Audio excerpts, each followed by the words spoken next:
रामकृष्ण हरी मंडळी, आर्याबरोबर काय घडलं हे आपण बघू. सातारा तालुक्यातील सारापडे येथील इयत्ता 7वीत शिकणाऱ्या आर्या सागर चव्हाण या शाळकरी मुलीच्या खून प्रकरणी पोलिसांनी राहुल यावन वय वर्ष 26 याला अटक केली. त्याने तिच्यावर अत्याचाराचा प्रयत्न केला. त्यावेळी झालेल्या झटापटीत डोक्यात वरवंटा घातल्याची कबुली राहुल यादव याने पोलीस तपासात दिली आहे. दरम्यान चिडलेल्या ग्रामस्थांनी शनिवार 11 ऑक्टोबर रोजी आरोपीच्या घरावर दगडफेक करीत हल्ला करण्याचा प्रयत्न केला. पोलिसांनी आरोपीवर कडक कारवाई करण्याचे आश्वासन दिल्यानंतर गावात शांतता निर्माण झाली. पोलिसांनी दिलेली माहिती अशी शुक्रवारी दिनांक 10 दुपारी परीक्षा संपल्यानंतर आर्या वडिलांकडून चावी घेऊन घरी गेली. घरी गेल्यानंतर ती आतल्या खोलीत कपडे काढत होती. त्यावेळी तिच्या घरात व आजूबाजूला कोणी नसल्याचे पाहून राहुल घरात घुसला.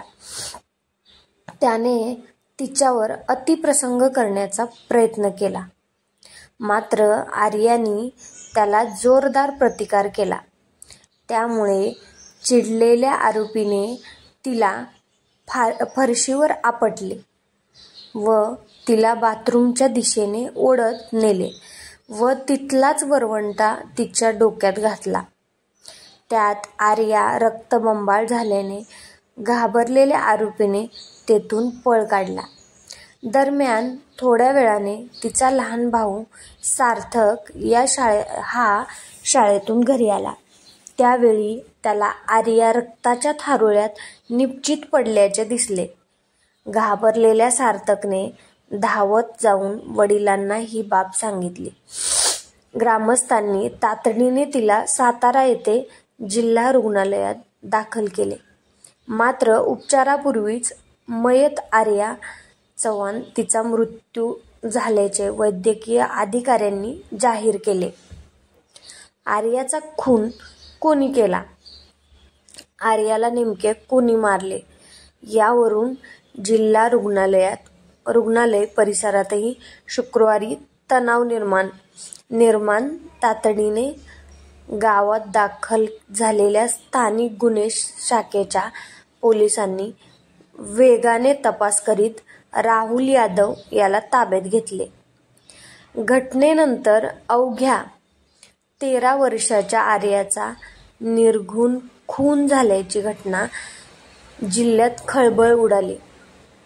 सासपडे ग्रामस्थांमध्येही संतापाचे वातावरण निर्माण झाले होते. पोलिसांच्या विनंतीनंतर शनिवारी दिनांक 11 रोजी सकाळी मृतदेह अंत्यसंस्काराकरता सासपडे येथे आणण्यात आला. यावेळी जोपर्यंत खून करणाऱ्याला पोलिसांकडून ताब्यात घेतले जात नाही तोपर्यंत अंत्यसंस्कार केले जाणार नाहीत असा पवित्रा ग्रामस्थांनी घेतला. त्यामुळे गावात तणावाचे वातावरण निर्माण झाले. परिस्थितीचे गांभीर्य ओळखून वेगाने तपास करीत या प्रकरणातील संशयित राहुल यादव यास पोलिसांनी ताब्यात घेतले. त्यातूनच चिडलेल्या ग्रामस्थांनी संशयित यादव याच्या घरावर हल्ला करीत दगडफेक केली. पोलिसांच्या विनंतीनंतर ग्रामस्थ शांत झाले. त्यानंतर दुपारी आर्यावर शोकाकुल वातावरणात अंत्यसंस्कार करण्यात आले. यावेळी आर्याच्या नातेवाईकांनी केलेला आक्रोश हृदय पिळवटून टाकणारा होता. सासपडे गाव जेवढे शांत तेवढेच संवेदनशील म्हणून ओळखले जाते. या गावातील काही तरुण हे उच्चपदस्थ अधिकारी आहेत, तर काही तरुण हे गुन्हेगारी विश्वाच्या मायाजालात अडकले आहेत.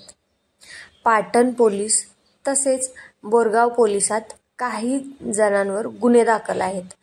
अशातच शाळकरी मुलीच्या बाबतीत घडलेल्या प्रकरणामुळे ग्रामस्थांमधून तीव्र संताप व्यक्त होत आहे. यातूनच संशयित राहुल यादवच्या घरावर शनिवारी दुपारी संतप्त नागरिकांनी जोरदार दगडफेक केली.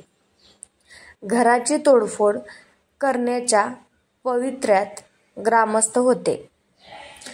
परंतु सातारचे उपविभागीय पोलीस अधिकारी राजीव नवले यांनी सर्व जमावास शांततेचे आवाहन करत कठोरात कठोर कारवाई करण्याचे आश्वासन दिल्याने जमाव शांत झाला. गावात मात्र दिवसभर तणावपूर्ण शांतता होती.